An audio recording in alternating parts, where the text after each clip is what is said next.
There are moments in life when everything changes with a single cry for help.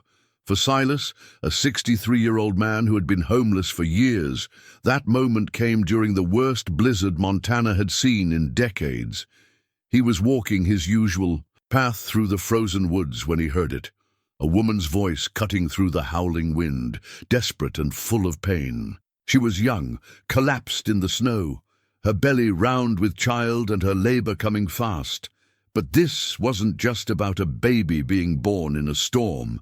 This woman had been abandoned by everyone who should have cared for her, left alone to face the most frightening moment of her life. Silas wrapped her in his old coat and stayed by her side, never knowing that this one act of kindness would change both their lives forever. What would drive a pregnant woman to be alone in the middle of a deadly blizzard? Before we jump back, tell us where you're tuning in from, and if this story touches you, make sure you're subscribed, because tomorrow I've saved something extra special for you. The morning light filtered through the pine trees like silver dust, casting long shadows across the snow-covered ground where Silas had made his camp. At 63, his weathered hands moved with the practiced efficiency of a man who had learned to survive on very little. He rolled his worn sleeping bag with deliberate care, each fold precise, each movement conserving energy for the long day ahead. His breath formed small clouds in the frigid air as he packed his meager belongings into a canvas backpack that had seen better decades. The fabric was patched in 3 places with duct tape, but it held together like everything else in his carefully constructed world. A dented aluminum cup, a small camp stove that ran on twigs and pine needles, and a hand-carved walking stick worn smooth from years of use. These were the tools that had kept him alive through 7 Montana winters. Silas had been living off the grid for nearly a decade now, moving through the wilderness like a ghost who had chosen to disappear from the world of mortgages and traffic jams and expectations. Most people who glimpsed him on the rare occasions when he ventured into town saw only another homeless man, perhaps a veteran down on his luck, or an old-timer who'd lost his way. They weren't entirely wrong, but they weren't entirely right either. The truth was more complicated, buried beneath layers of snow and silence and carefully cultivated solitude. Silas had once owned a home with a white picket fence and a garden where tomatoes grew fat and red in the summer sun. He'd had a wife who hummed while she cooked breakfast, and a daughter who collected smooth stones from the creek behind their house. That life felt like a story someone else had told him, faded and distant as old photographs. Now his home was whatever shelter he could find or build: abandoned hunting cabins, overhangs of rock, lean-tos constructed from fallen branches, and salvaged tarps. He knew every trail within 50 miles, every creek that ran clean, every grove where wild berries grew thick in August. The wilderness had become his neighbor, his teacher, his closest friend. His daily routine followed the rhythm of survival. Rise before dawn, break camp, walk the mountain paths until his joints reminded him of his age, then search for the next safe place to rest. He foraged for edible plants, set snares for rabbits when the need arose, and traded occasional odd jobs in the valley towns for canned goods and propane. It was a sparse existence, but it was honest in a way that his previous life had never been. The other homeless folks knew him as a man of few words and many skills. There was Martha, who lived in a school bus painted bright blue and parked behind the old timber mill. She called him Doc because he'd once helped her stitch up a deep cut on her hand, his fingers steady and sure as he worked. There was Tommy, barely 19 and trying to disappear from a family that had never understood him, who sought Silas out when the nightmares got too bad. And there was Eleanor, 72 and sharp as winter wind, who'd been living rough longer than any of them and commanded respect like a queen holding court in her tarp-covered lean-to.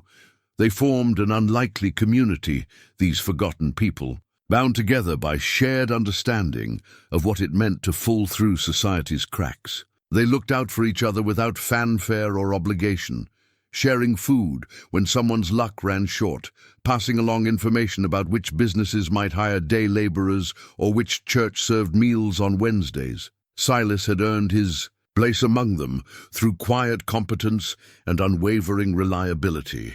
When Eleanor developed pneumonia 2 winters back, he'd sat beside her for 3 days, feeding her warm broth and monitoring her fever until the crisis passed. When Tommy got himself beaten up by some local boys who thought homeless meant defenseless, Silas had tracked down the ringleader and had a conversation that ensured it never happened again. He never talked about how he knew to check for signs of internal bleeding, or why his conversation had been so remarkably persuasive. The walking stick in his right hand bore 23 small notches carved into the wood near the handle. One for each person he'd helped during his years in the wilderness: a lost hiker guided back to the main trail, a fellow drifter taught to identify which mushrooms wouldn't kill you, a ranger's horse with a stone lodged in its hoof, freed with gentle patience. Each mark was a reminder that even a man who'd stepped away from the world could still leave it a little better than he'd found it. But beneath his calm exterior and careful routines, Silas carried ghosts that walked with him through every mile of mountain trail. Sometimes, when the wind blew just right through the pines, he could swear he heard his daughter's laughter echoing off the rocks. Sometimes, in the golden hour before sunset, he caught glimpses of his wife's face in the play, of light and shadow on the forest floor. The pain of their loss hadn't dulled with time. It had simply become another piece of equipment he carried, heavy but familiar, like the pack on his shoulders. He'd tried, in those first years after the accident, to rebuild some version of the life he'd lost. Grief counselors and well-meaning friends had encouraged him to move forward, to honor their memory by living fully. But every morning he'd awakened in that house where their voices should have been, every meal eaten alone at a table set. For 3, every birthday and Christmas that passed unmarked by the traditions they'd built together. It had all felt like a betrayal of something too precious to replace. So he'd walked away, not in anger or despair, but with the quiet determination of a man who finally understood that some kinds of healing required complete solitude. The wilderness didn't ask him to move on or let go or find closure. It simply asked him to survive. Each day, and in that honest struggle, he'd found a peace that psychologists and pastors had been unable to offer. This morning was different, though. As Silas shouldered his pack and gripped his walking stick, something stirred in the cold air. Around him, a sense of change approaching like weather moving in from the west. He couldn't name it. This feeling that had followed him through his dreams and now lingered in the sharp scent of snow and pine. It felt like anticipation mixed with an old, familiar fear. He set out along the trail that wound through the upper reaches of Glacier Creek, his boots finding purchase on the frozen ground with the sure-footed confidence of a man who'd learned to read the language of ice and stone. Behind him, his camp disappeared into the forest as if it had never existed. Ahead, the path curved into dense stands of spruce and fir, leading toward whatever the day might bring. The first fat snowflakes began to fall as he crested a ridge overlooking the valley below. By evening, the weather service had predicted this would become the storm that closed roads and grounded aircraft, the kind of blizzard that reminded Montana residents why their ancestors had been such a hardy breed. Silas pulled his wool cap down over his ears and quickened his pace. He needed to find shelter before the full fury of winter descended on the mountains. He had no way of knowing that by nightfall he would no longer be walking these trails alone.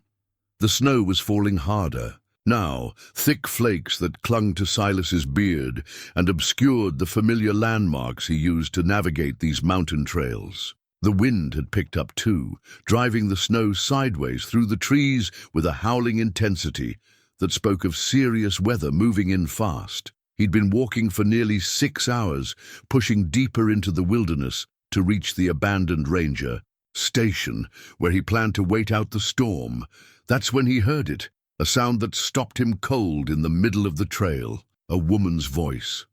Crying out in pain and desperation, the sound barely audible above the wind, but unmistakable in its urgency. Silas tilted his head, listening intently, waiting for it to come again. For a moment there was only the whistle of wind through pine, branches, and the soft thud of snow hitting the frozen ground. Then he heard it again, weaker this time but definitely human. Someone was in trouble. He followed the sound off the main trail, pushing through snow-laden branches that dumped there, burden down his neck as he passed. His walking stick probed ahead of him, testing the stability of the ground beneath the deepening snow. The cries were coming from somewhere down the slope, beyond a stand of ancient firs that blocked his view. When he finally saw her, his breath caught in his throat.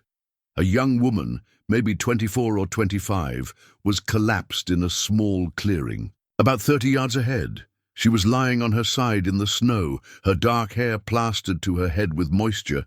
Her clothes, jeans, and a thin jacket that offered little protection against the cold, soaked through and already beginning to freeze. But it was her condition that sent Silas scrambling down the slope with urgency he hadn't felt in years.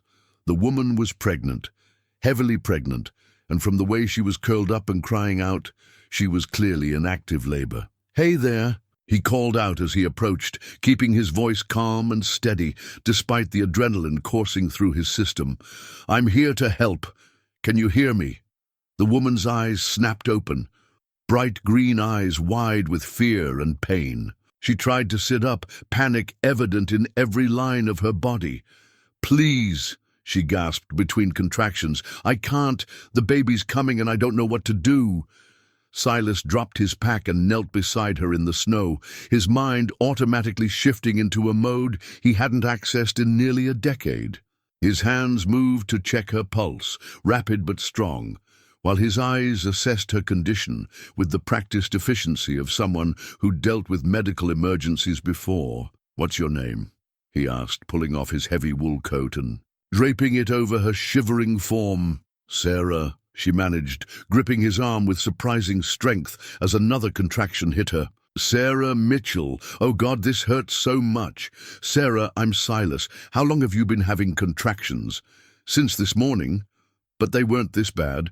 I was trying to get to town, but the snow started and I got lost and—" She cried out, again, her body curling instinctively around the pain. Silas looked around quickly, assessing their situation. They were at least 3 miles from the nearest road. The storm was intensifying rapidly, and this young woman was about to give birth in conditions that could kill both her and her baby. He needed to get her to shelter immediately. "Sarah, listen. To me, there's an old cabin about half a mile from here. I'm going to help you get there, and then we're going to deliver this baby safely. Do you understand me?" She nodded, tears streaming down her face, but he could see trust beginning to replace some of the terror in her eyes. There was something about his calm confidence that seemed to steady her, even in her extremity of pain and fear. "Can you walk?" "If I help you?" he asked. "I think so. Between contractions, maybe." He helped her to her feet, noting the way she moved and the timing of her labor pains. In his judgment, they had maybe an hour before the baby arrived, possibly less. The cabin he'd mentioned was actually closer to 3/4 of a mile away, but he didn't want to add to her panic by correcting himself. The journey through the deepening snow was a nightmare of urgency and careful pacing. Sarah leaned heavily on Silas's arm, stopping every few minutes when contractions overwhelmed her ability to move forward. During these episodes, he would simply wait, supporting her weight and murmuring words of encouragement while his eyes scanned the trail ahead, calculating distances and options. "Tell me about yourself, Sarah," he said during one of their rest stops, partly to keep her talking, and partly to learn more about how she'd ended up alone in a Montana blizzard while in labor. "Where are you from?" "Missoula originally," she said, her breath coming in short puffs. "I was staying with my boyfriend, ex-boyfriend now, about 20 miles north of here. We had a fight this morning when the contractions started. He said he couldn't handle this, couldn't handle me and a baby, so I left." "You drove yourself here in labor?" she nodded, shame coloring her cheeks. "I was going to drive to the hospital, but I took a wrong turn somewhere and ended up on that Forest Service road. The car got stuck in a snowdrift about 2 miles back. I tried to walk out, but another contraction hit her, stronger than before." As they pushed forward through the storm, Silas's mind was working on multiple levels. Part of him was focused on the immediate challenges, getting Sarah to shelter, preparing to assist with an emergency delivery in less than ideal conditions. But another part was processing the emotional weight of what he was witnessing. This young woman had been abandoned at the most vulnerable moment of her life, left to face childbirth alone and afraid. The small gold locket around her neck caught his attention as they struggled through a particularly deep drift. It was delicate and clearly precious to her. She kept touching it unconsciously, as if drawing strength from whatever memory it contained. Inside, he guessed, was a photograph of someone who should have been here with her now. When they finally reached the cabin, Silas kicked in the door without hesitation. The structure was sound but hadn't been used in several seasons. Dust covered everything, and the temperature inside was barely warmer than outside. But it had a roof and walls, and would keep the snow off them. "There's a fireplace," he said, helping Sarah to a corner where old blankets had been left by previous occupants. "I'll get a fire going, and then we'll see about making you more comfortable." While Sarah rested, fighting through increasingly frequent contractions, Silas moved with purposeful efficiency. He'd delivered babies before, in field hospitals overseas, in emergency situations where proper medical care wasn't available. The skills were still there, buried beneath years of deliberate forgetting, waiting to be called upon. Within 20 minutes, he had a fire crackling in the stone fireplace and had arranged the cleanest blankets he could find into a makeshift birthing area. From his pack, he produced a small first aid kit that was more comprehensive than anything a typical hiker would carry, along with a folding knife that he sterilized in the flames. "Silas," Sarah called out, her voice tight with pain. I think it's time." He moved to her side, his hands gentle but sure as he helped her into a more comfortable position. "You're doing great, Sarah. I know this is scary, but women have been having babies for thousands of years. Your body knows what to do." "Are you a doctor?" she asked between pants. "I've had some medical training," he said simply, not elaborating. On the field medicine he'd practiced as an army medic in places he preferred not to remember. Right now, all that matters is getting your baby born safely. The next hour tested both of them in ways they hadn't expected. Sarah's labor progressed rapidly, complicated by the stress of their situation and the cold that Silas fought constantly to keep at bay. He coached her through the contractions, monitored her progress, and prepared for any complications that might arise. "I can see the head," he announced finally, his voice steady and reassuring. "Just a little more, Sarah. You're almost there." With a final push that seemed to come from some deep reserve of strength she didn't know she possessed, Sarah brought her daughter into the world. The baby's cry filled the small cabin, strong and indignant, the most beautiful sound Silas had heard in 10 years. He worked quickly to clear the infant's airway and ensure she was breathing properly, then wrapped her in his cleanest shirt before placing her on Sarah's chest. The young mother looked down at her daughter with an expression of wonder and exhaustion and fierce protective love that made something twist painfully in Silas's chest. "She's perfect," Sarah whispered, tears streaming down her face as she studied the tiny features. "She's absolutely perfect." As Silas tended to the afterbirth and made sure Sarah was stable, he found himself thinking about the chain of coincidences that had brought him to this moment. If he'd chosen a different trail this morning, if he'd walked a little faster or a little slower, if the storm had hit an hour earlier or later, this young woman and her baby might have died alone in the snow. Instead, here they were, 3 people who had been strangers an hour ago, now connected by something profound and irreversible. The baby had fallen asleep against her mother's chest, her breathing steady and peaceful, despite the circumstances of her birth. Sarah was watching her daughter with the dazed contentment of exhaustion and relief, and Silas found himself feeling something he'd thought was permanently lost to him, the deep satisfaction of having made a difference in someone's life, of having been exactly where he needed to be when it mattered most.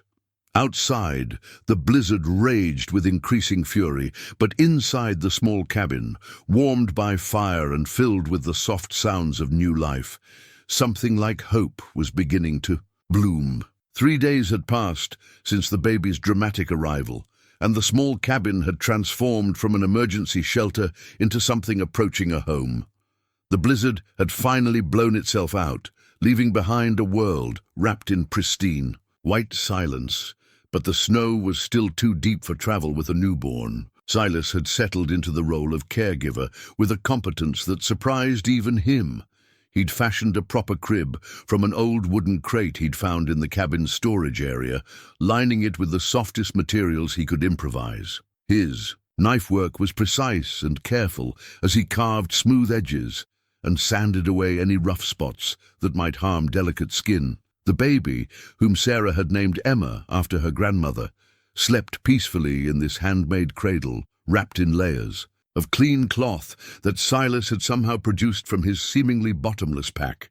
"You're like a magician," Sarah said, watching him check Emma's temperature with a small thermometer he'd pulled from his medical supplies. "Every time I think we need something, you just happen to have it." Silas smiled, the expression softening his weathered features.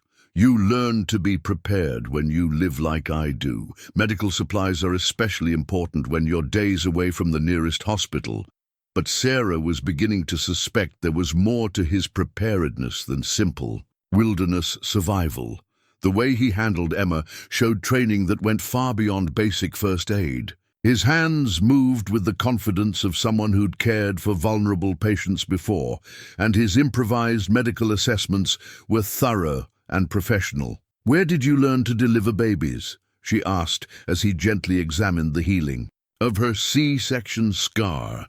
Though there had been no surgery, he'd been monitoring her recovery with the care of an experienced medical professional. "Here and there," he said non-committally, but something in his eyes suggested memories he preferred not to revisit. "The important thing is that you're both doing well. Emma's gaining weight, her color is good, and her reflexes are all normal." Sarah had been sharing pieces of her own story during their long hours together. She'd grown up in Missoula, the daughter of a schoolteacher and insurance salesman. College at the University of Montana, where she'd studied education with dreams of teaching elementary school. She'd met Derek, Emma's father, during her senior year. He'd seemed charming and ambitious, talking about his family's construction, business, and their plans to expand throughout the northwestern states. "I thought I knew him," she said one evening as they sat by the fire, Emma nursing contentedly. "We'd been together for 2 years. When I told him I was pregnant, he seemed happy at first. Said we'd get married, buy a house, do everything the right way." "What changed?" Silas asked, though he suspected he already knew the answer. "His family happened. When Derek told them about the pregnancy, about me, everything shifted. Suddenly, I wasn't good enough anymore. My family didn't have money or connections. I was a schoolteacher's daughter who was trapping their precious son." Her voice carried years of hurt and disappointment. The more she talked, the clearer it became that Sarah's situation was more complicated than a simple case of an unsupportive boyfriend. Derek's family, the Hartmans, owned one of the largest construction companies in Montana. They had money, influence, and very definite ideas about who was suitable for their heir. "They offered me money to go away," Sarah continued, her voice barely above a whisper, "a substantial amount to take care of the problem and disappear from Derek's life. When I refused, they made it clear that they'd make my life difficult if I tried to pursue any kind of relationship with him or claim on their grandchild." Silas felt a familiar anger stirring in his chest, the protective instinct that had driven him to help strangers on mountain trails, multiplied by his growing attachment to this young woman and her innocent daughter. "So you left." "I couldn't. Stay in Missoula. They have too much influence there. I was going to drive to my aunt's place in Kalispell, start over somewhere Derek's family couldn't reach me. But then labor started, and Derek chose his family over us, and—" She gestured helplessly at their current situation. "You're safe here," Silas said simply, "both of you, for as long as you need." But even as he made that promise, he was thinking about the practical realities they faced. The cabin was isolated, but not invisible. Eventually, someone would come looking. Park rangers, search and rescue teams, maybe even private investigators, hired by people with enough money to find missing persons. Sarah and Emma needed more than temporary shelter. They needed a plan. That night, as Sarah slept fitfully and Emma made the soft sounds of infant dreams, Silas found himself staring into the dying embers of the fire and confronting emotions he'd buried for nearly a decade. Watching Sarah with her daughter awakened memories of his own wife during those precious early weeks with their baby girl. The tenderness, the fierce protectiveness, the overwhelming love mixed with exhaustion and worry. It was all familiar territory that he'd thought he'd never revisit. His own daughter had been born in a proper hospital with all the modern conveniences. But he remembered the same expression on his wife's face that he now saw on Sarah's, that mix of wonder and determination that marked the birth of maternal love. The pain of that memory was sharp and immediate, but for the first time in years, it was accompanied by something other than regret. The next morning brought new challenges. Emma had developed a slight fever during the night, nothing dangerous, but enough to require careful monitoring. Silas checked her temperature every 2 hours, watched her breathing patterns, and assessed her feeding behavior with the thoroughness of a pediatric nurse. "She's going to be fine," he assured Sarah, who was fighting her own exhaustion and worry. "Newborns' immune systems are still developing. A little fever isn't unusual, especially given the circumstances of her birth." But his confidence was based on more than general knowledge. Hidden in the bottom of his pack, wrapped in an oiled cloth to keep it dry, were dog tags that he hadn't looked at in 5 years. Staff Sergeant Silas Morrison, U.S. Army Medical Corps. 2 tours in Afghanistan, 3 in Iraq, with specialized training in field medicine and emergency care. He'd saved lives in conditions far worse than this remote cabin, but he'd never told Sarah about that part of his past. The tags weren't the only secret he carried. There was also the guilt that had driven him to these mountains, the weight of decisions made in split seconds under fire, the faces of patients he couldn't save. The way combat medicine had both taught him to value life and shown him how fragile it could be. When he'd lost his own family in a car accident caused by a drunk driver, the combination of professional knowledge and personal powerlessness had been too much to bear. "Silas," Sarah said softly, breaking him out of his dark thoughts, "I don't know how to thank you for everything you've done. Emma and we'd be dead if you hadn't found us." "You don't need to thank me," he replied, but something in his voice must have revealed more than he intended. Sarah studied his face with the intuitive awareness of someone who'd learned to read people carefully. "You've lost someone, haven't you? Someone important." He was quiet for so long that she thought he wasn't going to answer. When he finally spoke, his voice was rough with emotions he rarely allowed himself to feel. "My wife and daughter. Car accident 8 years ago. I was overseas when it happened. Got the call while I was treating wounded soldiers in a field hospital outside Kandahar. By the time I got home, they were already buried. Oh, Silas, I'm so sorry. I came back to an empty house and a life that didn't make sense anymore. Everything I'd learned about saving lives, all my medical training, and I couldn't do anything. For the 2 people who mattered most." He stared into the fire, seeing other flames from other times. "So I walked away from all of it.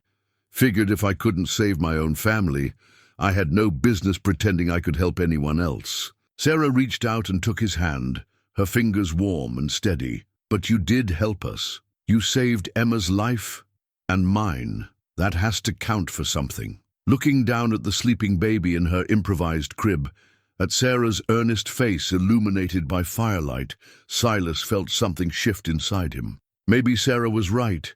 Maybe the skills he'd been running from were exactly what had brought him to this moment, to this chance to make a difference in two lives that desperately needed help. Outside the cabin windows, the snow continued to glisten under starlight, but inside, something like hope was beginning to warm the spaces where grief had lived for so long. By the end of the first week, the three of them had fallen into a rhythm that felt surprisingly natural. Silas would wake before dawn, as he had for years in the wilderness, and check the fire before stepping outside to assess the weather and gather firewood. When he returned, Sarah would usually be awake, nursing Emma in the pre-dawn quiet that had become their most peaceful time together. "You don't have to do everything," Sarah told him one morning, as she watched him sorting through their dwindling food supplies. "I'm not helpless, you know." "I know you're not," Silas replied. "But," he continued his methodical inventory, "you're recovering from childbirth and taking care of a newborn. That's work enough." The truth was, Silas found comfort in the routine of caring for them both. It gave his days structure and purpose in a way he hadn't experienced since leaving civilization. Every task, from boiling water to sterilize Emma's feeding supplies to checking Sarah's physical recovery, felt meaningful in a way his solitary survival had never quite achieved. Sarah had been watching him carefully during these quiet days, learning to read the man who had saved her life. She noticed how his hands never shook, even when performing delicate tasks like cleaning Emma's umbilical cord. She saw how he seemed to anticipate medical needs before they became problems. Most telling of all, she observed the way he unconsciously counted Emma's breathing during her sleep, as if monitoring vital signs had become second nature. "You were more than just a medic, weren't you?" she asked one evening as they sat by the fire. Emma was sleeping peacefully in her wooden crib, which Silas had continued to improve with each passing day, adding small conveniences and safety features. Silas looked up from the medical journal he'd been reading, one of several he carried in his pack, she'd discovered. "What makes you say that? The way you examine Emma, the equipment you carry, the fact that you have current medical journals in your backpack." She gestured toward the book in his hands. "Most homeless people don't keep up with advances in pediatric care." He was quiet for a moment, weighing how much truth to share. "I was a senior medic, Special Forces medical training. I've treated everything from combat wounds to emergency births to tropical diseases." He closed the journal and looked directly at her. "But that was a long time ago. Not so long that you've forgotten how to save lives." Before he could respond, Emma stirred in her crib, making the soft mewing sounds that preceded her feeding. Time. Sarah rose to pick her up, but Silas was already there, lifting the baby with the gentle confidence of someone who understood exactly how to support an infant's head and neck. "She's gaining weight beautifully," he said, settling Emma into Sarah's arms. "Her color is perfect, her reflexes are strong. You're doing everything right." Sarah looked down at her daughter, marveling as she did several times each day at the tiny perfection of her features. Emma had inherited her mother's green eyes and what appeared to be her father's dark hair, though it was still too early to tell for certain. What was already clear was that she had her mother's stubborn streak. She knew what she wanted and wasn't shy about demanding it. "I keep thinking about what happens next," Sarah said, as Emma latched onto nurse. "We can't stay here forever. Eventually, someone's going to find us, or winter will force us to leave, or—" She stopped, overwhelmed by the uncertainty of their situation. "Have you tried calling Derek? Maybe now that Emma's here, he'll feel differently." Sarah's laugh was bitter. "I tried. The last day we were together before I went into labor. He told me his family had convinced him that I was trying to trap him, that the baby might not even be his. He said he needed space to think about what he wanted." She shifted Emma to her other arm. "That was a week ago. I think his silence is answer enough. Silas felt the familiar surge of protective anger, but he kept his voice level. What about your family? Your parents, siblings? My parents died in a car accident when I was 22. I have an aunt in Kalispell, but we're not close. No siblings. Sarah's voice carried the loneliness of someone who'd learned to be self-sufficient by necessity. It's just been me for a while now. Me and now Emma. Not just you, Silas said. Quietly. Not anymore. The words hung in the air between them, carrying more weight than either of them was quite ready to acknowledge. Over the past week, something had shifted in their relationship. What had begun as a rescue had evolved into something that felt increasingly like family. Not the kind bound by blood or law, but the kind forged by shared vulnerability and mutual care. Sarah had begun to understand that Silas needed them as much as they needed him.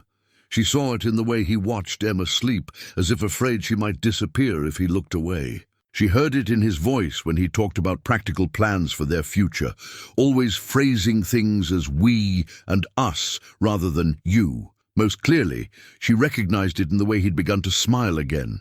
Tentative at first, then with increasing frequency, as if remembering how. Tell me about your family, she said softly, your wife and daughter. What were they like? Silas was quiet for so long that Sarah thought he wasn't going to answer. When he finally spoke, his voice was soft with memory. Anna, my wife, was a nurse. Pediatric ICU. She had this way of talking to sick children that could calm them down. When nothing else worked, used to say that healing was as much about trust as it was about medicine. He smiled, lost in the memory. She'd have loved meeting Emma. Would have had a dozen suggestions for keeping her healthy and happy. And your daughter, Lucy. She was 6 when he stopped, swallowed hard, then continued. She collected rocks, not valuable ones, just interesting. Answer, smooth ones from the creek, sparkly ones from the driveway, ones with unusual colors or shapes. Had jars full of them all over her room. Used to make up stories about where each one came from, what adventures they'd had before she found them. Sarah could hear the love and loss warring in his voice. She sounds wonderful. She was. They both were. He looked over at Emma, sleeping peacefully despite their conversation. Anna always said she wanted more children. We were talking about it, planning for it, when I got deployed for my final tour. We were going to start trying when I got back. I'm sorry, Silas. I can't imagine losing them both like that. For a long time, I thought I should have been in the car with them. If I'd been home instead of overseas, maybe I could have prevented it somehow. Or at least, we'd have all gone together. He shook his head. Took me years to understand that survivor's guilt doesn't honor anyone's memory. Sarah studied his profile. In the firelight, seeing the lines that grief and time had carved around his eyes. Is that why you came to the mountains? To get away from the guilt? Partly. But also because I couldn't figure out how to live in a world where my medical skills hadn't been enough to save the people I loved most. Every patient I treated, every life I saved, felt like a betrayal of their memory, like I was choosing strangers over my own family. But you saved us, Sarah pointed out gently. You chose to help us when you could have walked away. Maybe that's different, maybe. He paused, considering his words carefully. Maybe I'm finally ready to believe that Anna and Lucy would want me to use what I know to help people, not hide from it. Emma finished nursing and Sarah lifted her to her shoulder, patting her back gently until she produced a satisfying burp. The domestic simplicity of the moment, mother and baby by the fire, a man who'd appointed himself their protector keeping watch, felt both fragile and precious. There's something else, Sarah said, her voice taking on a tone that made Silas look up sharply. Something I haven't told you about Derek's family. What kind of something? Sarah adjusted Emma in her arms, clearly uncomfortable with whatever she was about to reveal. The Hartmans aren't just wealthy. They're connected. Political connections, law enforcement connections, business connections throughout the state. When they want something to happen, or not happen, they have ways of making it so. Silas felt a chill that had nothing to do with the mountain air. "You think they're looking for you?" "I know they are. Before I left Missoula, Derek's mother made it very clear that they considered me a threat to their family's reputation. She said they couldn't allow some nobody schoolteacher to claim a connection to their bloodline." Sarah's voice hardened. With remembered anger, she offered me $50,000 to disappear and never contact Derek again. When I refused, she said they'd find other ways to solve the problem. What kind of other ways? She was vague, but the implication was clear. They have enough influence to make my life very difficult. Unemployment, housing problems, legal troubles that appear out of nowhere. The kind of pressure that would force me to give up or give in. Silas was quiet, processing this new information. He'd dealt with powerful people before, both in the military and in the aftermath of his family's death, when insurance companies and lawyers had circled like vultures. He knew how wealth and influence could be weaponized against people who had neither. And now that Emma's been born, now they have even more reason to find me. A grandchild, even an unwanted one, represents a claim on their legacy. They'll want to control the situation, probably try to take Emma away from me and raise her themselves. Sarah's arms tightened protectively around her daughter. "I won't let that happen. They can't just take a child from her mother.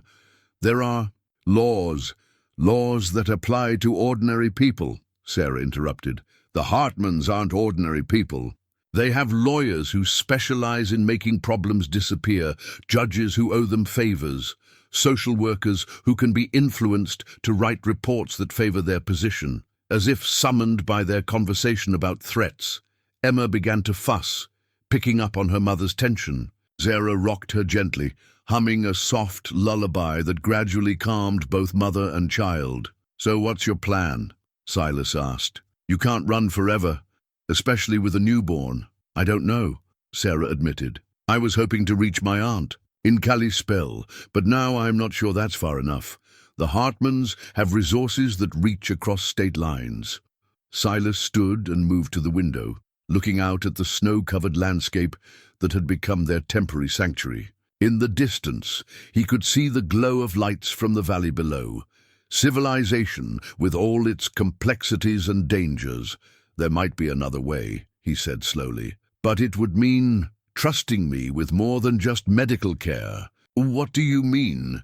He turned back to face her, his expression serious. "I have some resources of my own, people I served with, contacts in places that might be useful. The military takes care of its own, especially when there are children involved." Sarah studied his face, seeing something she hadn't noticed before, the bearing of a man who'd held command, who'd made decisions under pressure and lived with the consequences. "You're talking about more than just hiding, aren't you?" "I'm talking about making sure you and Emma have a real future, not just a temporary escape. But it would mean letting me help you in ways that might be uncomfortable. Financial help, legal help, the kind of support that comes with obligations." "What kind of obligations?" Silas sat back down, choosing his words carefully. "The kind that come with family, real family. Not the legal definition, but the kind that chooses to stand together against whatever comes." The weight of what he was suggesting settled between them. Sarah looked down at Emma, then back at Silas, seeing in his weathered face the strength that had kept them alive and safe for the past week. "You're offering to help us fight them. The Hartmans, their money, their influence. You're saying you'll stand with us against all of that." "I'm saying that some things are worth fighting for, and some people deserve to have someone in their corner who won't back down when things get difficult." Emma chose that moment to smile in her sleep, her first real smile, unmistakable and heartbreakingly sweet. Both adults noticed it simultaneously, and Sarah felt tears spring to her eyes. "She's never going to know a world where she's not wanted and loved," Sarah said fiercely. "Whatever it takes, however hard we have to fight. She's going to grow up knowing she matters." "Then we'd better start planning," Silas said. and for the first time since his family's death, he felt the familiar weight of responsibility settling on his shoulders, not as a burden, but as a purpose. The photograph had been hidden beneath other papers in Silas's pack, wrapped in the same oiled cloth that protected his medical supplies from moisture. Sarah discovered it by accident when she was helping him reorganize their gear, and the moment she saw it, she understood why he'd been carrying so much pain for so long. The picture showed a younger Silas in dress uniform, his arm around a beautiful woman with kind eyes and dark hair. Between them stood a little girl, maybe 5 or 6, grinning at the camera with the uninhibited joy that only children possess. The resemblance between the woman and child was unmistakable. The same gentle features, the same warm smile. "Anna and Lucy," Silas said quietly when he noticed Sarah holding the photograph. He'd been outside checking their perimeter, a habit he'd developed as the days passed, and his concern about their safety grew. "That was taken at my promotion ceremony. Lucy was so proud of the stripes on my sleeve, kept telling everyone that her daddy was a hero." Sarah studied the faces in the photograph, seeing the love and happiness that radiated from the small family. "They were beautiful, Silas. Both of them. Lucy would be about Emma's age now if—" He stopped, unable to finish the thought. The mathematics of loss were too cruel to contemplate. Over the past few days, Sarah had begun to notice how Silas watched Emma with an intensity that went beyond medical concern. She'd seen him catch his breath when the baby made certain expressions, noticed how he sometimes whispered words that sounded like half-remembered lullabies. Now, looking at the photograph, she understood the source of his fierce protectiveness. "Is that why you're helping us?" she asked gently. "Because Emma reminds you of Lucy?" Silas took the photograph and looked at it for a long moment before answering. "At first, maybe, but not anymore. Now I'm helping you because you're family, both of you." The word hung in the air between them, carrying weight and promise and the kind of commitment that neither of them had expected to find in their current circumstances. Sarah felt tears spring to her eyes, not the tears of grief or fear that had become too familiar over the past weeks, but tears of gratitude for this unexpected gift of belonging. "We should talk about practical things," Silas said carefully, tucking the photograph back into his pack.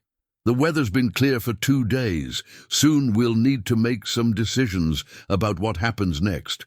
They'd been avoiding this conversation, both of them reluctant to disturb the peaceful routine they'd established in the cabin. But Sarah knew he was right. Emma was growing stronger each day, and Sarah herself had recovered enough from childbirth to travel if necessary. The outside world, with all its complications and dangers, couldn't be held at bay forever. "I've been thinking about that," Sarah said, "about the Hartmans and what they're capable of. You asked about my plan, but the truth is, I don't have one. I've been running on fear and instinct since the day I left Derek. Fear and instinct kept you alive long enough to give birth to Emma. That's not nothing. But it's not enough for the long term. A baby needs stability, security, a future that isn't built on hiding and running." Sarah looked over at Emma, sleeping peacefully in her wooden crib. "I can't give her that on my own, not against people. With the kind of resources the Hartmans have." Silas was quiet for a moment, weighing his words carefully. "What if you didn't have to face them alone?" "What do you mean?" "I mean exactly what I said before. What if you had someone with experience dealing with powerful people who don't like to take no for an answer? Someone with his own resources and connections?" Sarah studied his face, seeing the determination there, but also something that looked like hope. "You're serious about this? About helping us long term?"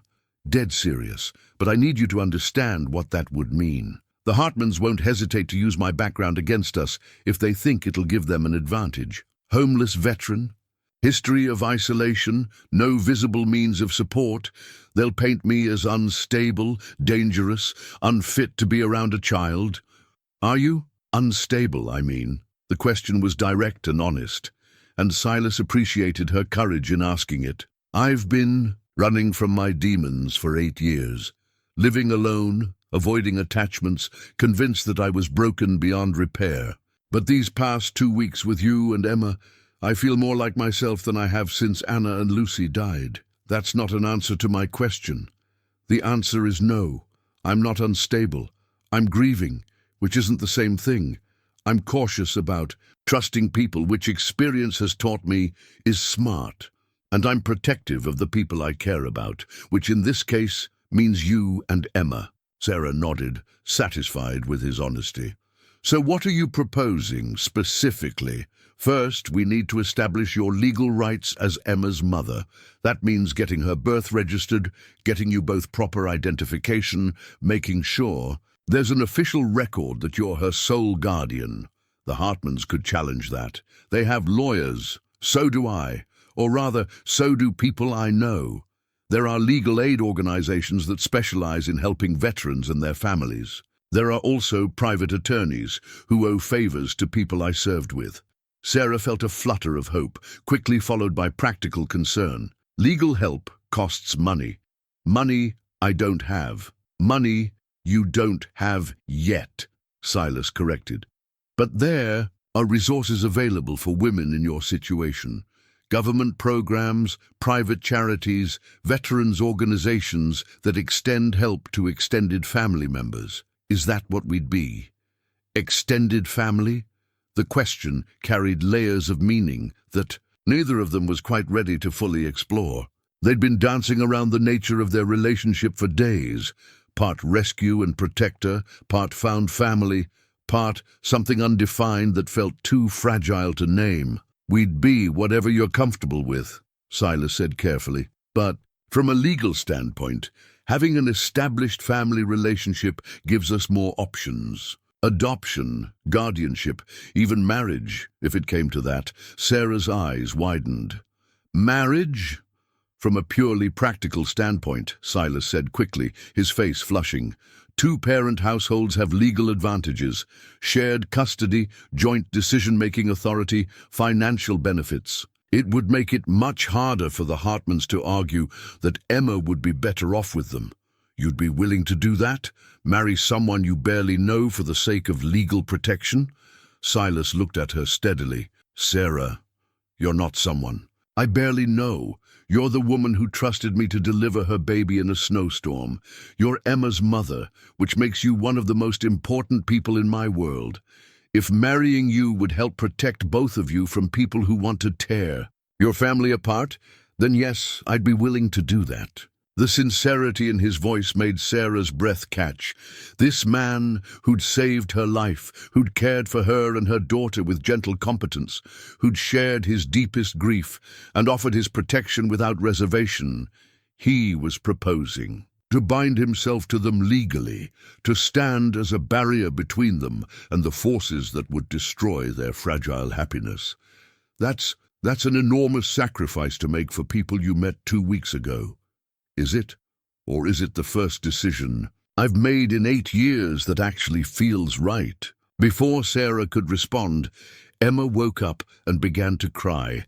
Not the sharp wail of distress, but the more moderate complaint of a baby who was wet and hungry and ready for attention. Sarah moved to pick her up, grateful for the interruption that gave her time to process what Silas had just offered.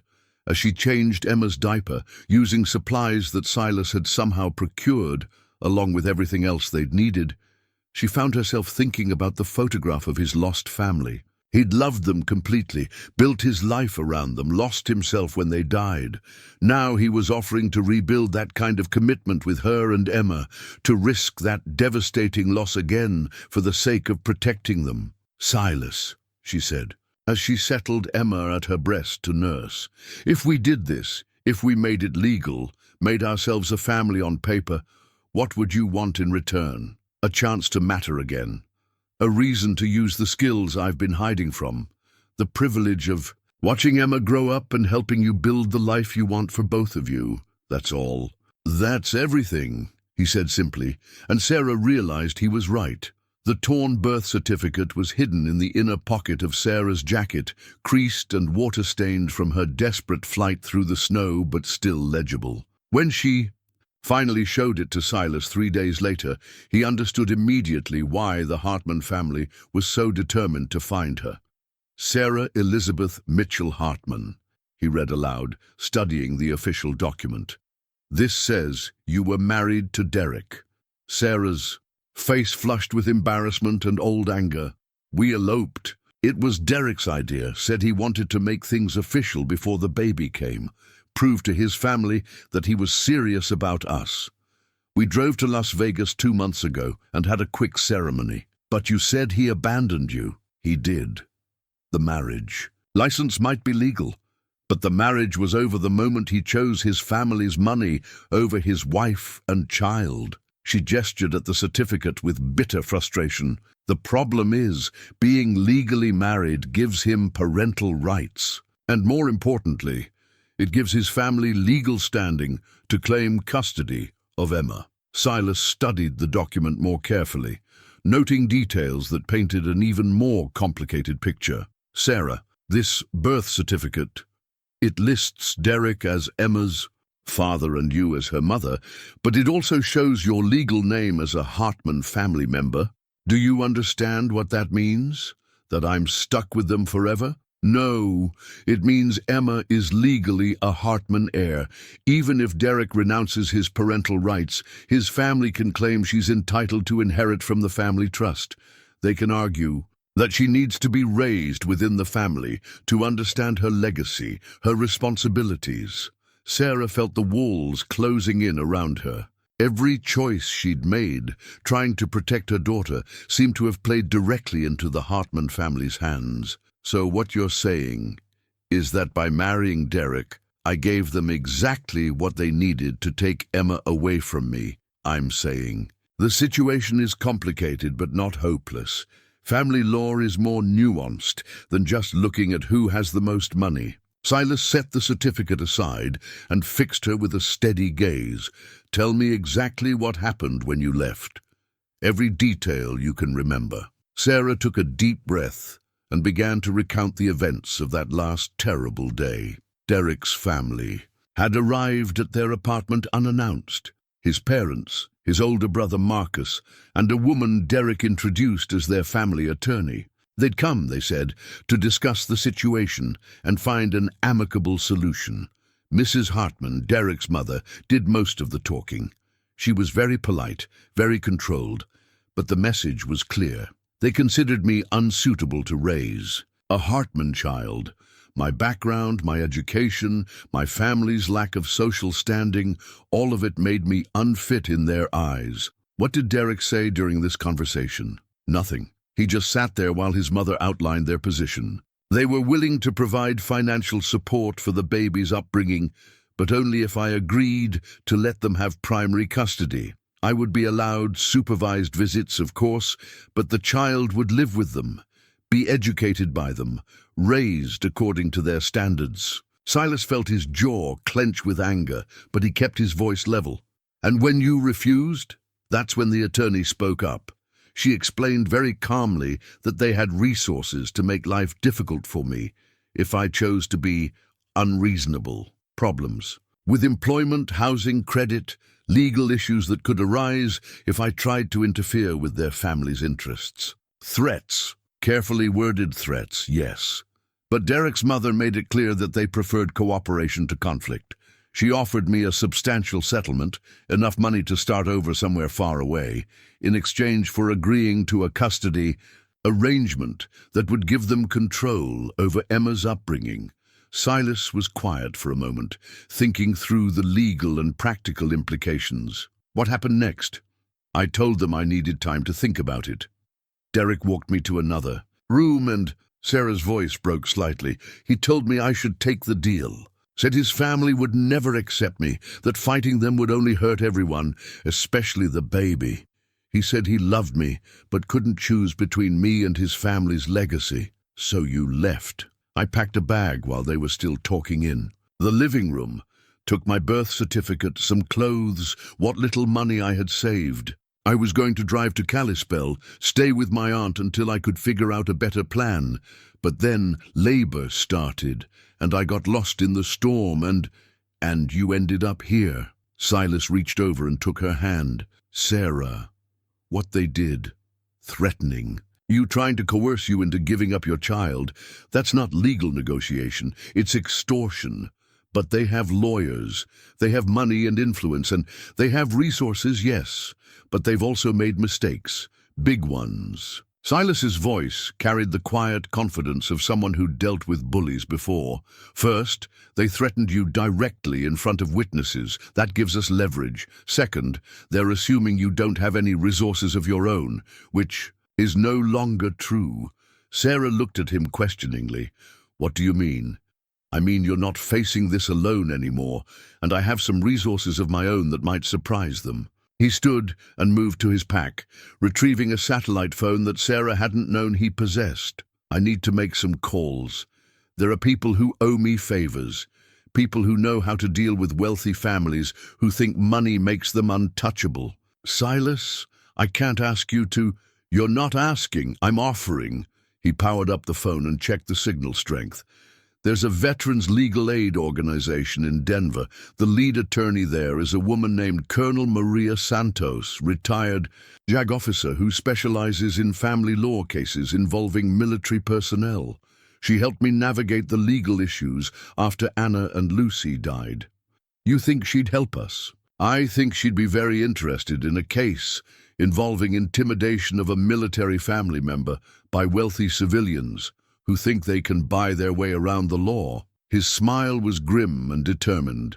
The military doesn't like it when people threaten their own. Sarah felt a flutter of hope mixed with apprehension.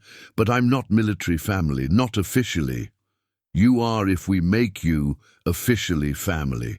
Which brings us back to the conversation we were having yesterday, the marriage proposal. Sarah had been thinking about it constantly since he'd first suggested it, weighing the practical benefits against the emotional complexity of binding herself legally to a man she'd known for 2 weeks. But looking at him now, this strong, gentle man who'd saved her life and was offering to save her future, the decision felt less complicated than it had before. If we did get married, she said carefully, it would have to be real, not just a paper arrangement. Emma deserves parents who are committed to each other as well as to her. Silas set down the phone and looked at her intently. What are you saying? I'm saying that I've been married before for the wrong reasons, because I was pregnant, because it seemed like the practical thing to do. If I get married again, it has to be because I want to build a life with someone, because I believe we can be partners in everything that matters.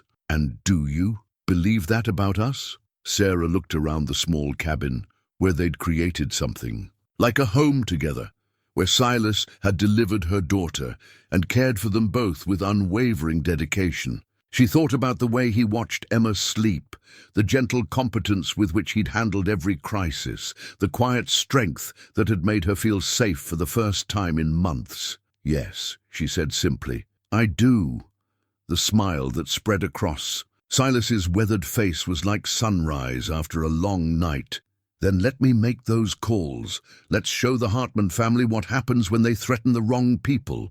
As he began dialing the satellite phone, Sarah felt something she hadn't experienced since learning she was pregnant. Genuine optimism about the future. For the first time, she wasn't just running from the Hartman's threats. She was preparing to fight back. The legal documents that Sarah had been carrying in her backpack told a story far more complex than either of them had realized. When Silas finally convinced her to show him everything, not just the birth certificate and marriage license, but all the papers she'd taken when she fled Derek's apartment, the full scope of the Hartman family's manipulation became clear. Sarah, Silas said, his voice tight with controlled anger as he studied a document marked Confidential Family Trust Agreement. Did you read this before you signed it? Derek said it was just paperwork to add me to the family trust. He said all spouses had to sign it, that it was routine.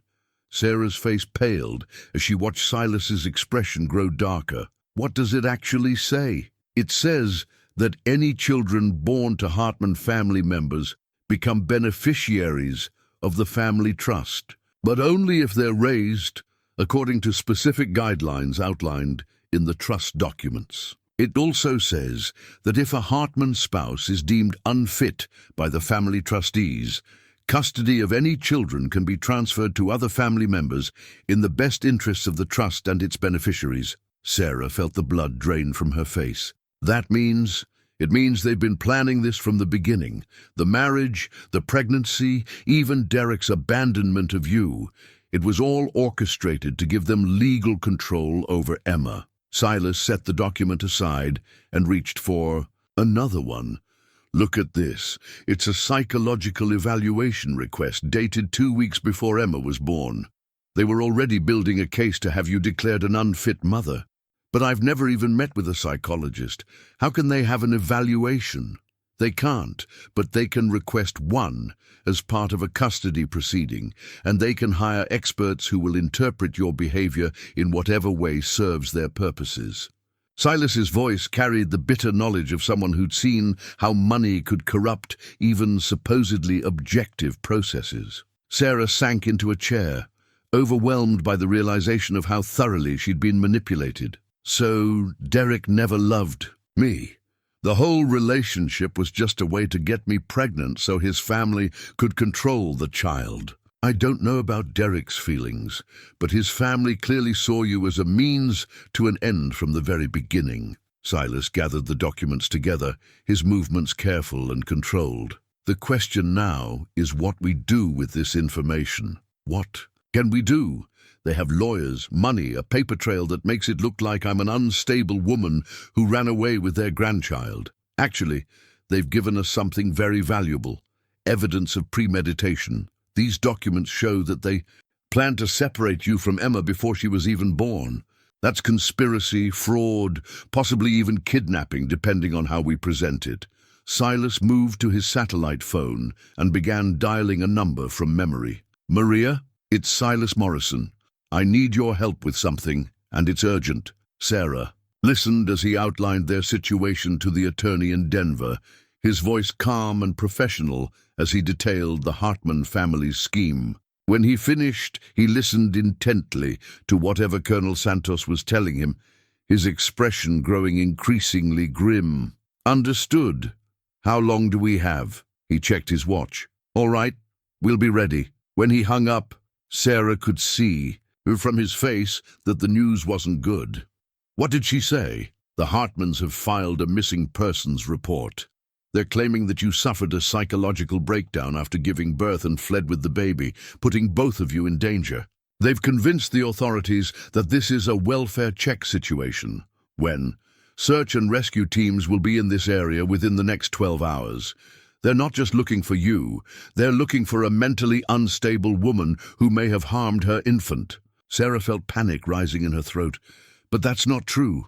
I'm fine. Emma's fine. We're both. I know. But they've painted a convincing picture. Young mother, recent childbirth, isolated from family support, involved with a homeless veteran, with possible PTSD. To outsiders, it looks like a recipe for disaster. So what do we do? Silas was quiet for a moment, weighing their options. We have two choices. We can wait here for the search teams to find us and try to convince them that you're mentally stable and Emma is safe. Or we can leave now, get ahead of this, and control the narrative ourselves. What do you recommend? We run, but not the way you were running before, not hiding and hoping they'll give up. We run toward help, toward people who can fight this legally and win. Sarah looked around the cabin that had been their sanctuary, then down at Emma sleeping peacefully in her wooden crib. The thought of leaving this safe space, of facing the world and its dangers, terrified her. But staying meant letting the Hartmans control the story, meant being found by authorities who already believed she was unstable. Where would we go? Denver. First, to meet with Maria and start building our legal defense.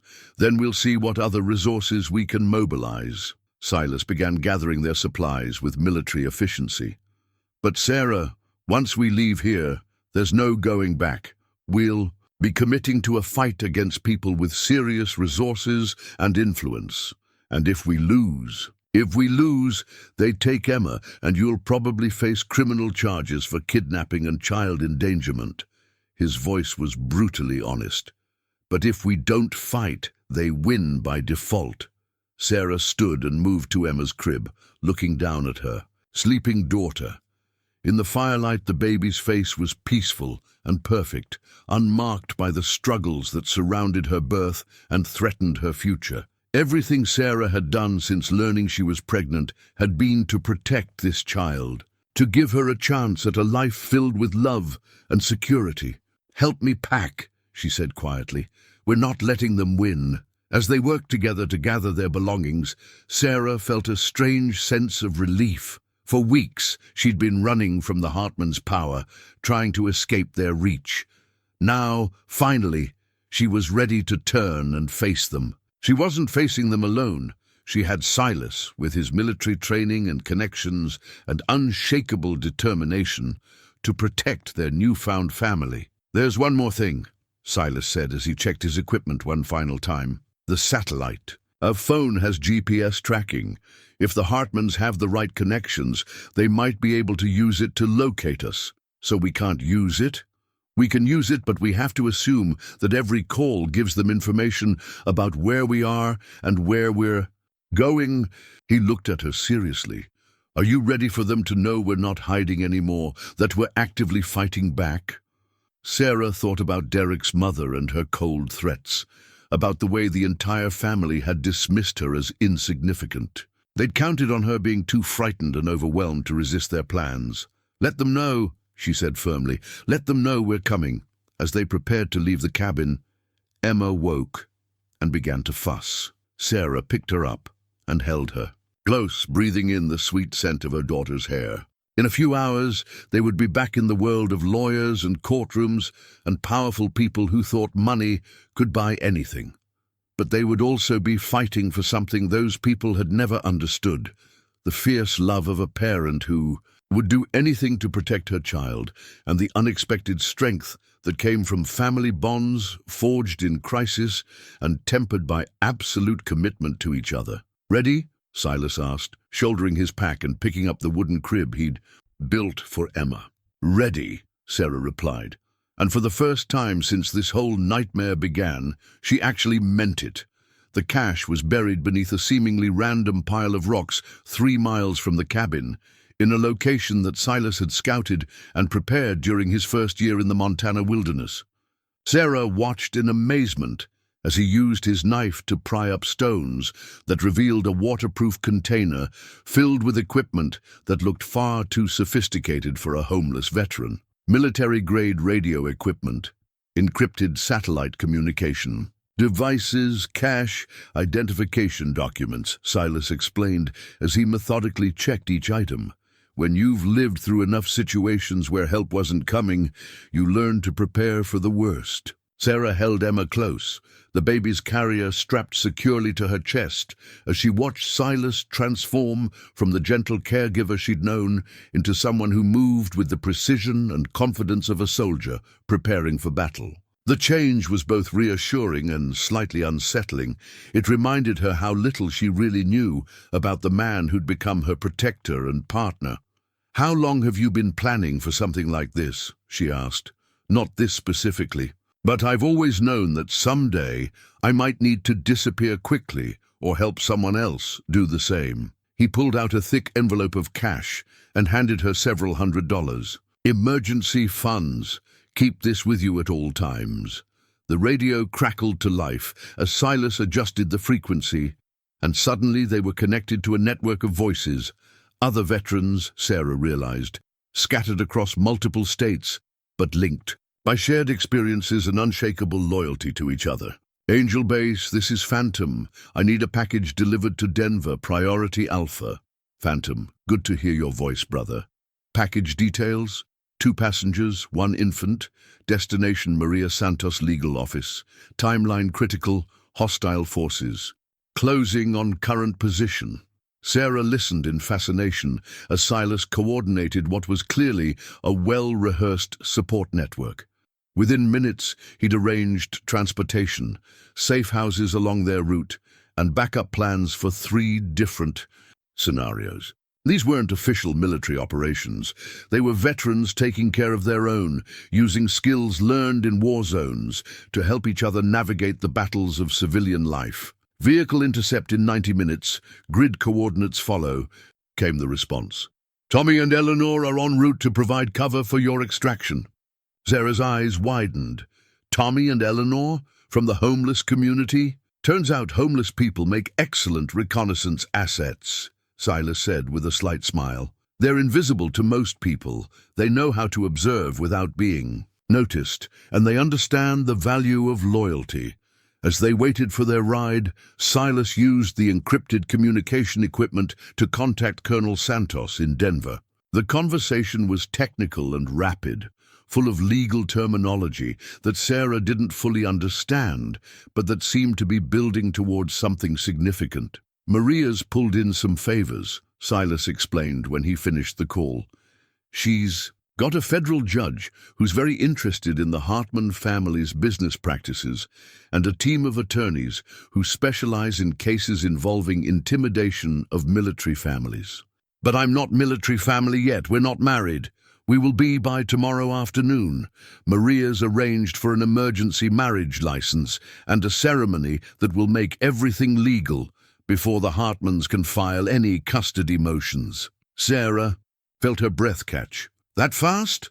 That fast. Once we're married, you become family to every veteran in my network. The Hartmans will find themselves facing not just one homeless man and a frightened mother, but an entire community of people who know how to fight dirty when they need to. The sound of an approaching vehicle interrupted their conversation. Silas quickly packed the remaining equipment while Sarah adjusted Emma's carrier, making sure her daughter was secure for whatever journey lay ahead. The truck that appeared through the trees was battered and unremarkable, exactly the kind of vehicle that wouldn't attract attention. The driver was a woman in her 50s with steel-grey hair and the bearing of someone accustomed to command. "You must be Sarah," she said as she climbed out. "I'm Colonel Rebecca Martinez, retired. Maria Santos sent me." "Colonel Martinez was my commanding officer in Afghanistan," Silas explained as they loaded their gear. "She knows how to handle situations that require both legal precision and tactical planning." As they drove toward Denver, Colonel Martinez outlined the strategy they'd developed. "The Hartmans have been careful to keep their intimidation tactics just within the bounds of legality, but they've made several mistakes. The premeditated nature of their custody grab, the threats made in front of witnesses, and their attempt to manipulate law enforcement, all of that gives us leverage." "What kind of leverage?" Sarah asked. "The kind that comes with federal jurisdiction, interstate transportation of fraudulent documents, conspiracy to violate civil rights, abuse of legal processes. These are federal crimes. And federal prosecutors don't like wealthy families who think they can buy their way around the law." Sarah looked down at Emma, who was sleeping peacefully despite the truck's rough ride. Her daughter had no idea that her future was being decided by forces beyond her understanding, that powerful people were using her as a pawn in games of money and influence and family pride. "What happens if they still manage to take Emma?" Sarah asked quietly. "What if their lawyers find some technicality, some way around all of this?" Colonel Martinez caught her eyes in the rearview mirror. "Then we use other methods that aren't necessarily legal, but are certainly effective." "Rebecca," Silas warned, "I'm just saying that wealthy bullies who threaten children sometimes find that their wealth doesn't protect them from all consequences." The colonel's voice was calm and matter-of-fact. "But it won't come to that. We're going to beat them in court with evidence and law and the full weight of the federal justice system." They stopped twice during the drive. Once at a safe house, where Sarah could feed Emma and rest, and once to switch vehicles in case they were being tracked. At each stop, Sarah was amazed by the network of people who materialized to help them. Veterans, their spouses, even their grown children, all of them treating her and Emma as family, offering whatever assistance they could provide. "This is what we do," explained a woman named Janet as she gave Sarah clean clothes and baby supplies. "We take care of each other. Your Silas helped my husband through a bad patch a few years back. Now it's our turn to help him. He's not exactly my Silas yet," Sarah said. "Honey, from what I've heard, he's been yours since the moment he found you in that snowstorm. The paperwork is just making it official." As they neared Denver, Silas received another radio communication that made his expression darken. The search teams found the cabin. "The Hartmans have convinced local authorities that you're suffering from postpartum psychosis and pose a danger to Emma." Can they do that? Can they make people believe I'm mentally ill? They can try, but they'll have a harder time maintaining that story when you show up in court tomorrow with legal representation, a stable family situation, and evidence of their own criminal behavior. The safe house turned out to be a modest apartment in a veterans' housing complex, where they spent the evening preparing for the next day's legal battle. Sarah found herself studying Silas as he worked with Colonel Martinez and Maria Santos, coordinating witness testimony and reviewing evidence. This wasn't the quiet mountain man who delivered her baby. This was a strategic thinker who understood complex operations and knew how to manage multiple moving parts toward a single objective. "You were an officer, weren't you?" she asked, during a quiet moment. "Not just a medic. Field promotion to lieutenant after my sergeant was killed in Kandahar. Led medical evacuation teams for the last 3 years of my service." He looked up from the legal documents he'd been reviewing. "Does that change anything?" "It explains a lot. The way you've organized all of this, the respect other veterans show you, the leadership skills you've been hiding." "I haven't been hiding them. I just haven't had anything worth leading toward until now." That night, as they prepared for sleep in the small apartment, Sarah felt the weight of what tomorrow would bring. But she also felt something she'd never experienced before, the absolute certainty that she wasn't facing the future alone. Whatever the Hartman family threw at them, she and Silas would face it together, with the full support of a community that understood the value of loyalty and the importance of protecting those who couldn't protect themselves. "Are you ready for this?" Silas asked as they settled Emma into a borrowed crib.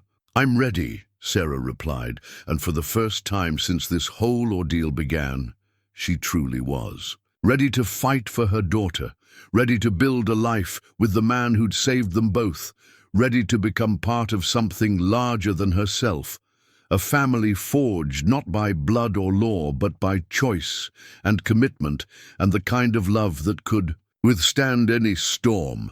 Colonel Martinez pulled into the parking garage of a downtown office building as the sun was setting. "Maria's office is on the 15th floor. She's been working all day to prepare for tomorrow's hearing. Are you ready for this, Sarah?" Sarah looked at Silas, seeing in his weathered face the same determination that had driven him to save her life in the blizzard. She thought about Emma's future, about the kind of life she wanted to build for her daughter, one based on love and choice rather than fear and manipulation. "I'm ready," she said, and this time she was certain she meant it. The elevator ride to Maria Santos's office felt like ascending toward a battle that would determine everything that mattered. But Sarah was no longer the frightened, abandoned young woman who'd fled into a Montana blizzard.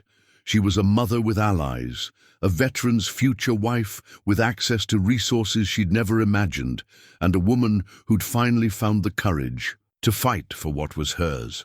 When the elevator doors opened, they revealed a bustling law office filled with people working late into the evening, all of them focused on one goal: making sure that wealth and influence couldn't triumph over justice and family bonds. "Welcome to the fight," Colonel Martinez said as they stepped into the corridor. "Let's go win your daughter's future." The radio communication device that Silas had retrieved from his cache crackled with urgent transmissions throughout the night. Sarah sat in Maria Santos's office, Emma sleeping in her arms, listening to reports that painted an increasingly clear picture of the Hartman family's desperation. "They've hired 3 different private investigation firms," came a voice through the encrypted channel. Full court press, surveillance teams, computer specialists, even a helicopter with thermal imaging equipment. Colonel Santos looked up from the legal documents she'd been reviewing. They're scared. Good. Scared people make mistakes. Sarah shifted Emma to a more comfortable position, marveling at how peacefully her daughter slept despite the chaos surrounding them. The baby had no idea that her first weeks of life had become the center of a battle between competing visions of family, power, and justice. "What kind of mistakes?" Sarah asked. "The kind that reveal their true motivations," Maria replied, setting aside a thick folder of depositions. "They've been so focused on painting you as an unfit mother that they've exposed their own illegal activities. The psychological evaluation they commissioned without your consent, the intimidation tactics used during your meeting, the manipulation of law enforcement resources, it all shows a pattern of abuse of power." Silas entered the office carrying coffee and sandwiches, having spent the past hour coordinating with his network of veteran contacts. Tommy and Eleanor are in position outside the courthouse. They'll provide early warning if the Hartmans try. "Anything unexpected during tomorrow's hearing?" "The homeless community is helping with surveillance?" Maria asked, raising an eyebrow. "Homeless people are invisible to most of society," Silas explained. "That makes them excellent observers. Tommy can sit on a bench outside the courthouse all day, and security won't give him a second glance. Eleanor can position herself near the parking garage and monitor who comes and goes." Sarah found herself amazed by the intricacy of the support network that had mobilized around her situation. These weren't wealthy people with traditional resources, but they had something the Hartmans couldn't buy: genuine loyalty and the willingness to use unconventional methods to protect their own. "And there's something else," Colonel Martinez said, entering the office with a grim expression. "We've intercepted communications suggesting that the Hartmans are planning to use Silas's military service against him. They're going to argue that his PTSD makes him dangerous to be around a child." "Do they have any evidence to support that?" Maria asked. "No. Silas's military record is exemplary, and his psychological evaluations were all normal, but they're counting on prejudice against veterans to influence the judge's decision." Sarah felt anger flare in her chest. "They're going to attack the man who saved my life and Emma's life because it's convenient for their case. It's a desperate move," Maria said, "but it could be effective if we're not prepared for it. Sarah, I need you to be ready to testify about Silas's behavior during Emma's birth and the days afterward. His competence, his emotional stability, his interactions with both of you. That won't be difficult. He was incredible. Calm, professional, gentle. Everything you'd want in a medical emergency. Good. Because they're also going to attack the speed of your relationship. They'll argue that marrying someone you've known for 3 weeks shows poor judgment and instability." Sarah looked at Silas, seeing in his weathered face the strength and compassion that had sustained her through the most frightening period of her life. "How do I explain to a judge that sometimes 3 weeks can contain more trust and commitment than some people build in years?"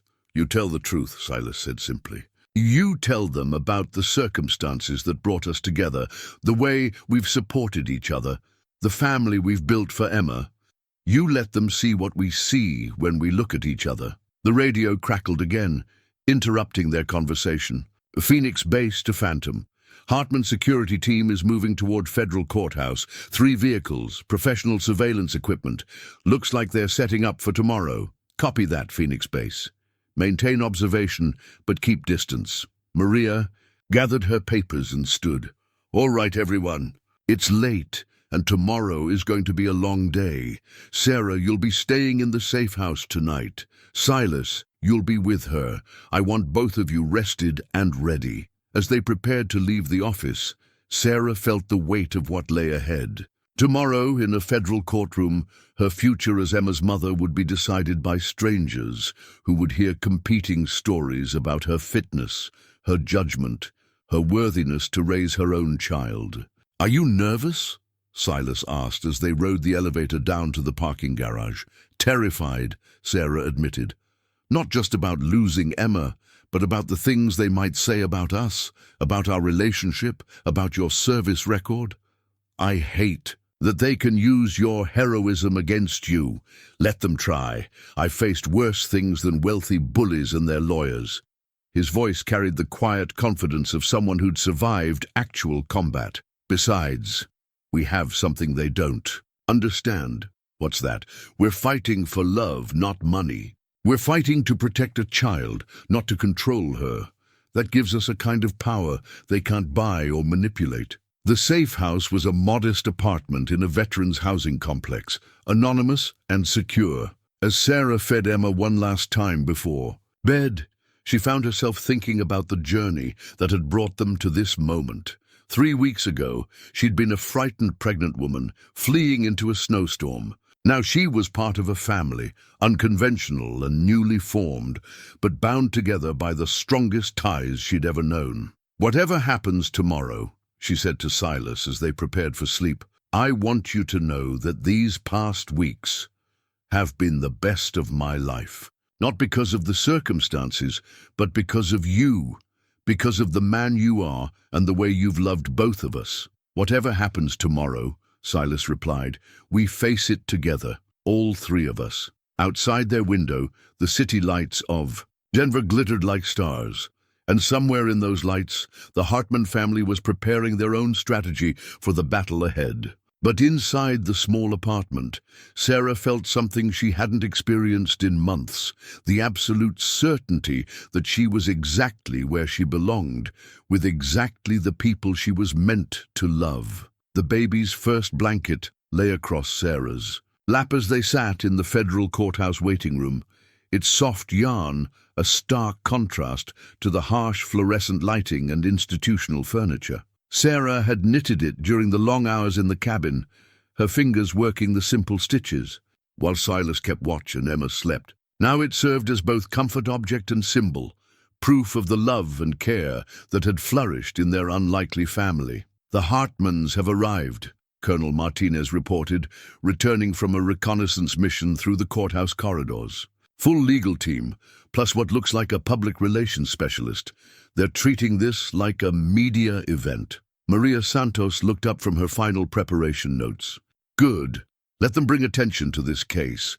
The more publicity they generate, the more scrutiny their own actions will receive." Sarah adjusted Emma in her arms, grateful that her daughter remained calm despite the tension filling the air around them. At 3 weeks old, Emma had already adapted to an unusual life.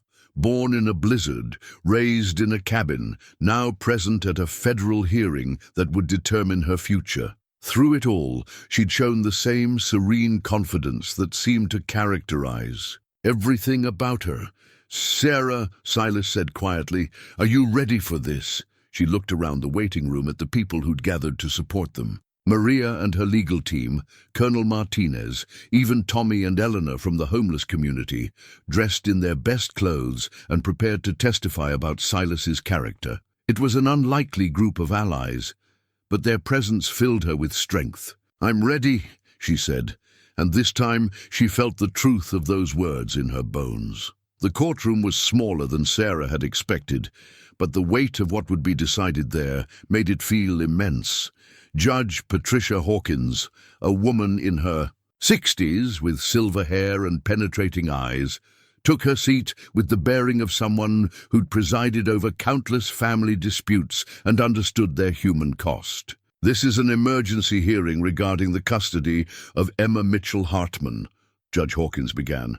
"I've reviewed the preliminary motions from both sides, and I have to say this is one of the most unusual cases I've encountered." The Hartman legal team was led by a man in an expensive suit who introduced himself as James Whitmore, senior partner at one of Denver's most prestigious law firms.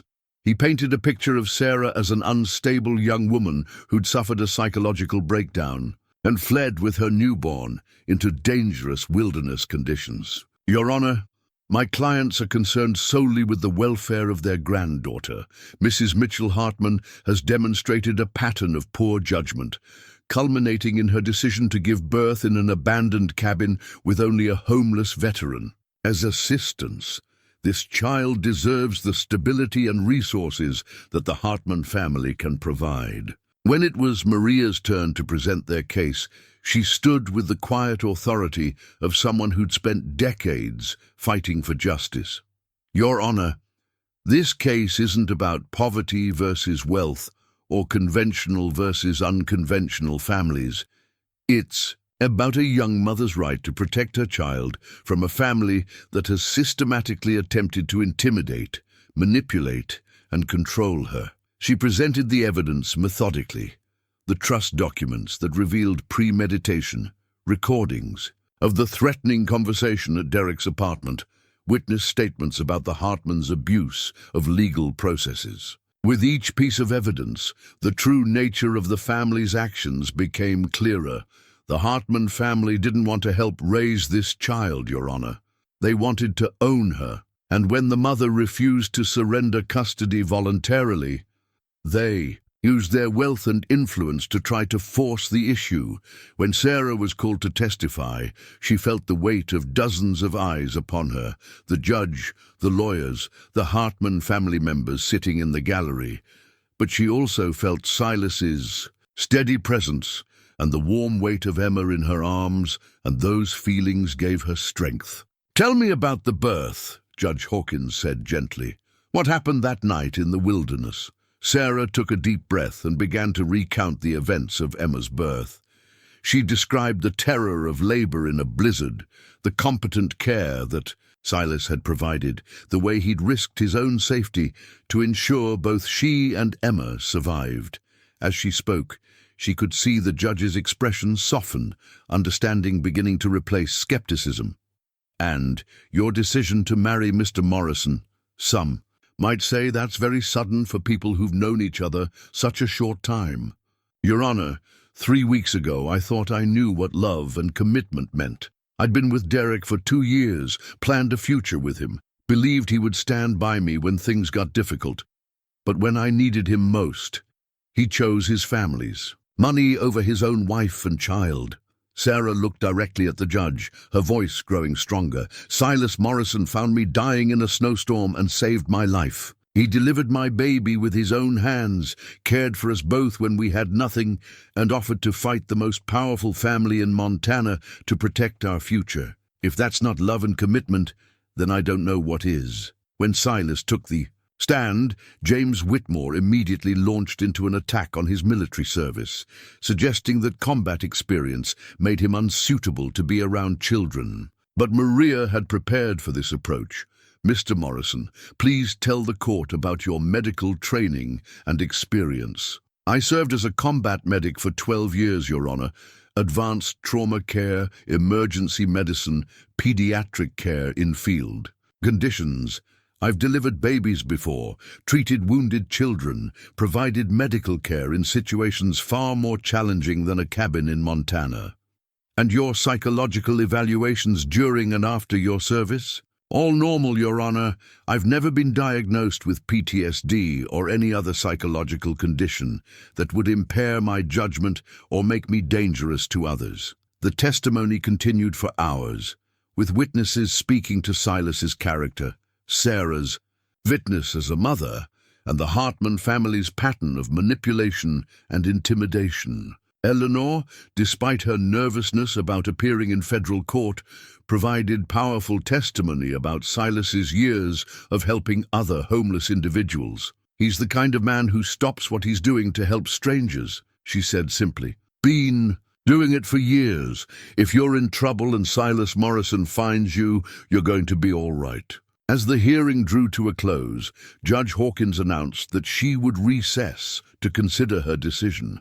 During the break, Sarah sat in the corridor holding Emma, surrounded by the people who'd become her family. Whatever the judge decided, she knew she'd fought as hard as she could for her daughter's future.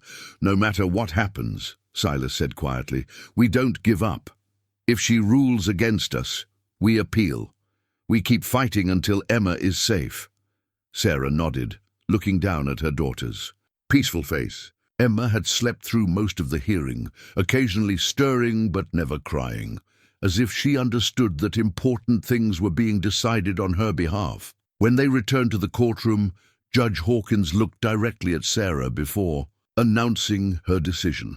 This case has required me to weigh competing claims about what's best for a child who cannot speak for herself. I've had to consider evidence of manipulation and intimidation alongside genuine concerns about unconventional living situations.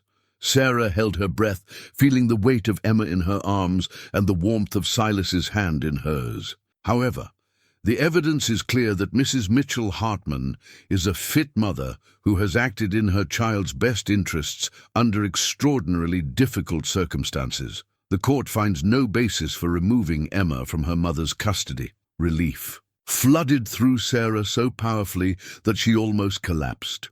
Around her, she could hear quiet celebrations from their supporters and angry murmurs from the Hartman side of the courtroom. Furthermore, Judge Hawkins continued, the court is troubled by evidence of the Hartman family's attempts to manipulate legal processes and intimidate a young mother. I'm referring this matter to federal prosecutors for investigation of possible civil rights violations. As they left the courthouse, Sarah felt like she was floating. Emma was hers, officially and legally. The Hartman family's power had been broken by truth, evidence, and the courage of people who'd chosen to stand together against intimidation. It's over, she whispered to Silas as they walked into the Denver sunshine. No, he replied, smiling down at Emma's sleeping face. It's just beginning. The deed to the small cabin property was signed on a Tuesday morning in April, exactly 6 months after Emma's dramatic birth in the Montana wilderness. Sarah held the document in her hands, reading her married name, Sarah Morrison, next to Silas's signature, both of them now legal owners of the 20 acres of mountain land that would become their permanent home. Mrs. Morrison, the real estate agent said with a smile, congratulations on your new property. It's a beautiful piece of land. Sarah looked out the window of the small-town lawyer's office at the snow-capped peaks that surrounded the valley. In the distance, she could see the actual cabin where Emma had been born, now renovated and winterized, surrounded by the garden space where they planned to grow vegetables and the cleared area where Silas was building a workshop for his woodworking.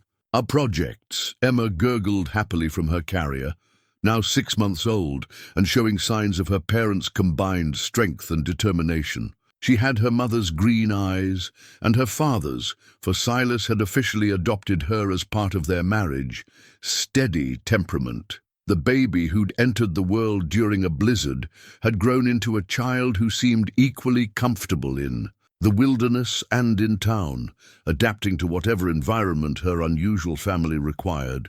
She's going to love growing up here, Silas said, reaching over to stroke Emma's cheek. All this space to explore, clean air to breathe, room to become whatever she wants to be. The past 6 months had brought changes that none of them could have anticipated. The federal investigation into the Hartman family's business practices had revealed a pattern of corruption and intimidation that extended far beyond their treatment of Sarah. Derek himself had eventually testified against his own family, providing evidence that led to criminal charges and the dissolution of several family trust funds.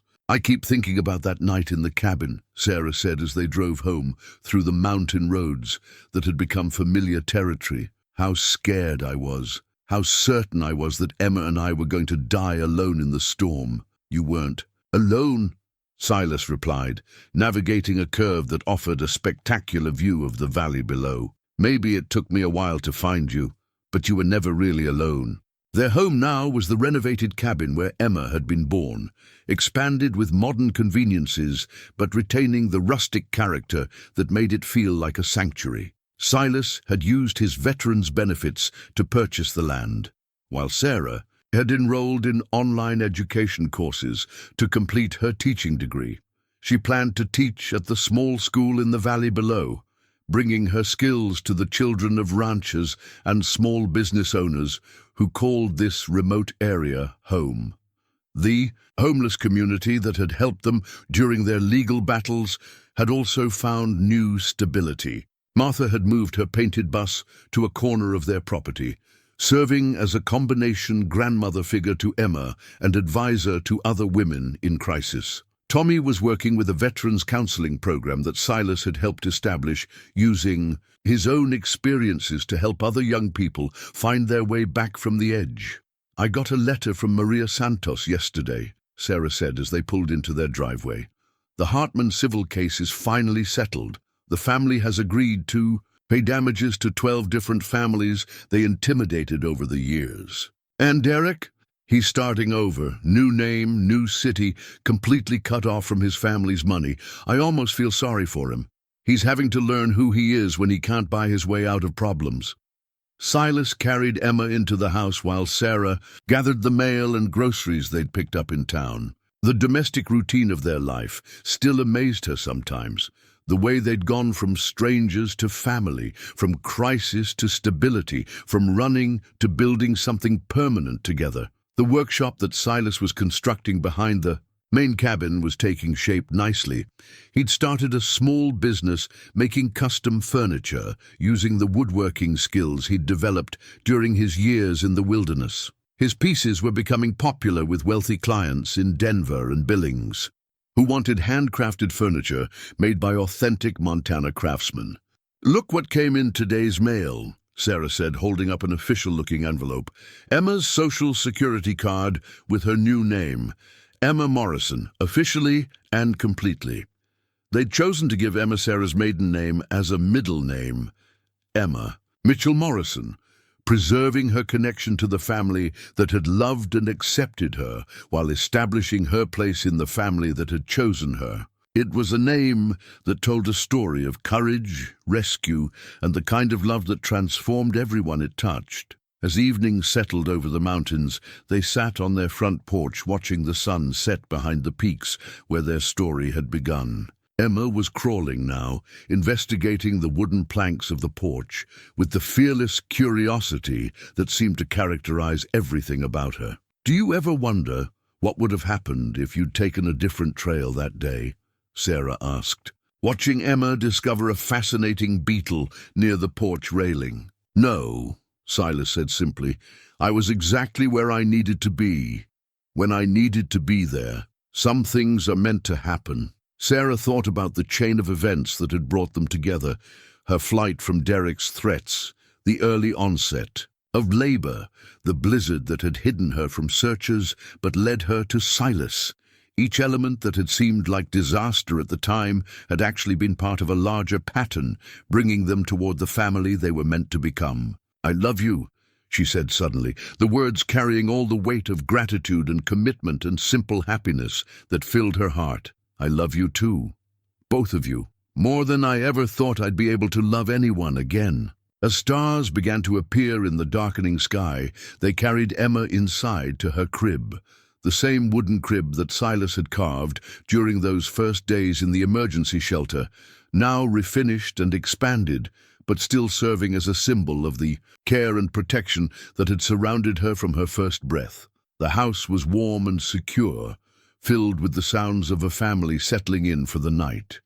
Outside, the Montana wilderness stretched for miles in every direction, beautiful and sometimes dangerous, but no longer threatening. They had found their place in it, carved out a space where love could flourish and a child could grow up knowing she was wanted, protected, and treasured. In the quiet moments before sleep, Sarah often thought about the journey that had brought them here. She'd started as a frightened young woman, fleeing into a storm, carrying nothing but hope and determination to protect her unborn child. Now she was a mother, a wife, a teacher, and a member of a community that valued courage over wealth and character over connections. Emma slept peacefully in her crib, surrounded by quilts that Martha had sewn and toys that Silas had carved from mountain wood. Her dreams, whatever they might be, were safe ones, dreams of a child who would grow up knowing that love was stronger than fear, that family was something you chose as much as something you were born into, and that sometimes the most broken people were the ones capable of creating the most beautiful healing. Outside their window, snow began to fall gently on the mountain peaks, but inside their home, Warmth and love and the promise of tomorrow filled every corner with light.